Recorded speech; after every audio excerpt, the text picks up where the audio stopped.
নমস্কাৰ মই শংকুৰাজে কিছুদিনৰ বিৰতিৰ মূৰত আপোনালোকৰ মাজলৈ পুনৰবাৰ ঘূৰি আহিছোঁ যদি মই প্ৰশ্ন সুধুৰ থাৰ্ড এপিসোডটোলৈ তেনেহলে বেছি পলম নকৰি আমাৰ ভিডিঅ'টোৰ মাজলৈ আগবাঢ়ি যাওঁ আহক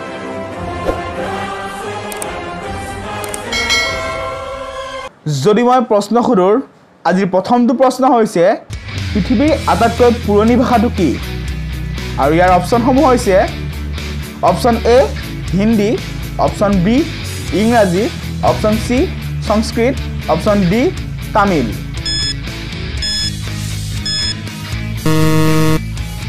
আৰু ইয়াৰ শুদ্ধ উত্তৰটো হৈছে অপচন সি সংস্কৃত এতিয়া আমি আহিছো দ্বিতীয়টো প্ৰশ্নলৈ আৰু প্ৰশ্নটো হৈছে ডক্টৰ ভূপেন হাজৰিকাক সুধাকণ্ঠ উপাধিৰে বিভূষিত কৰা ব্যক্তিজন কোন আৰু ইয়াৰ অপচনসমূহ হৈছে অপচন এ বিনন্দ চন্দ্ৰ বৰুৱা অপচন বি আনন্দ চন্দ্ৰ বৰুৱা অপচন সি লক্ষ্মীনাথ বেজবৰুৱা আৰু অপচন ডি জ্যোতিপ্ৰসাদ আগৰৱালা আৰু ইয়াৰ শুদ্ধ উত্তৰটো হৈছে অপচন বি আনন্দ চন্দ্ৰ বৰুৱা এতিয়া আমি আহিছো তৃতীয়টো প্ৰশ্নলৈ আৰু এই প্ৰশ্নটো আমাৰ খেল জগতৰ লগত জড়িত আৰু প্ৰশ্নটো হৈছে অলিম্পিকৰ পতাকাত থকা পাঁচটা ৰিঙে কি বুজায় আৰু ইয়াৰ অপচনসমূহ হৈছে অপচন এ ইউৰোপৰ পাঁচখন দেশক অপচন বি পাঁচখন মহাদেশক অপচন সি পাঁচখন সাগৰক আৰু অপচন ডি এটা পবিত্ৰ সংখ্যাক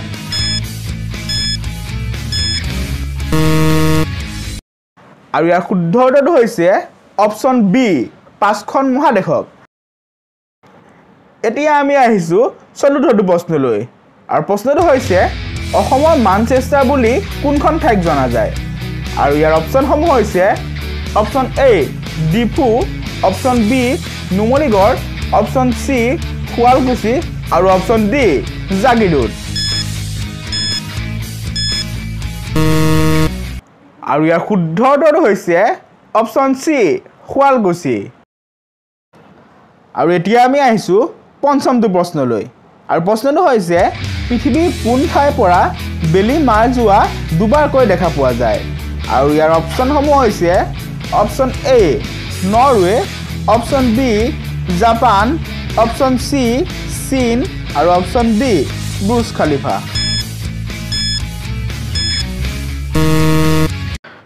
আৰু ইয়াৰ শুদ্ধ উত্তৰটো হৈছে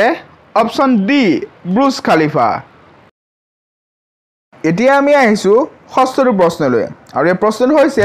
2019 চনত ক'ত বিশ্বৰ প্ৰথমজন কৰোনা ৰোগী চিনাক্ত হৈছিল আৰু ইয়াৰ অপচনসমূহ হ'ল অপচন এ মুম্বাই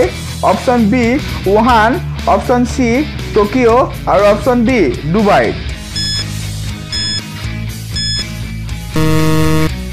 আৰু ইয়াৰ শুদ্ধ উত্তৰটো হৈছে অপচন বি উহান ঠাইখন চীনত অৱস্থিত এতিয়া আমি আহিছো সপ্তমটো প্ৰশ্নলৈ আৰু এই প্ৰশ্নটো হৈছে বিশ্বৰ প্ৰথমগৰাকী মহিলা প্ৰধানমন্ত্ৰী কোন আছিলে আৰু ইয়াৰ অপচনসমূহ হৈছে অপচন এ S Bhandaranaike option B Indira Gandhi option C Golda Meir আৰু অপচন ডি সুষমা স্বৰাজ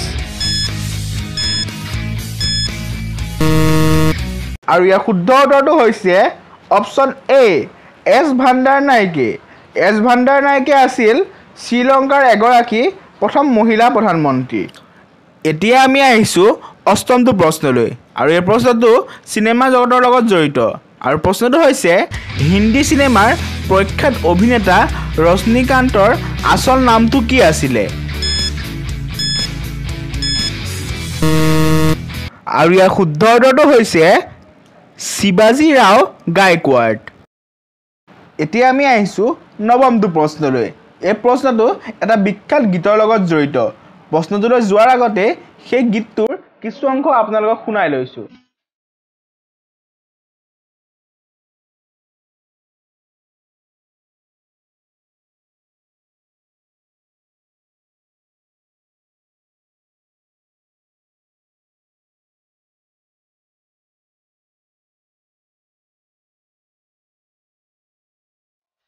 এতিয়া প্ৰশ্নটো হৈছে এই গীতটোত কোনে কণ্ঠদান কৰিছিল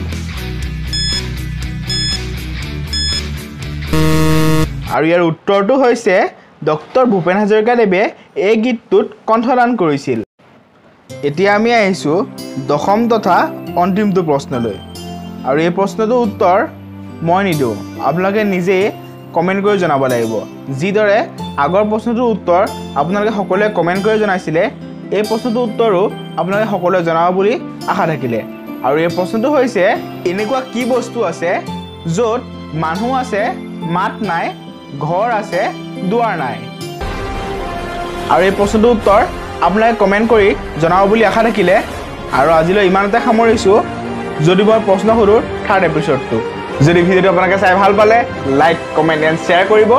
আৰু এনেকুৱা ধৰণৰ নতুন নতুন প্ৰশ্ন পাই থকাৰ বাবে আমাৰ চেনেলটো ছাবস্ক্ৰাইব কৰিবলৈ নাপাহৰিব। ধন্যবাদ।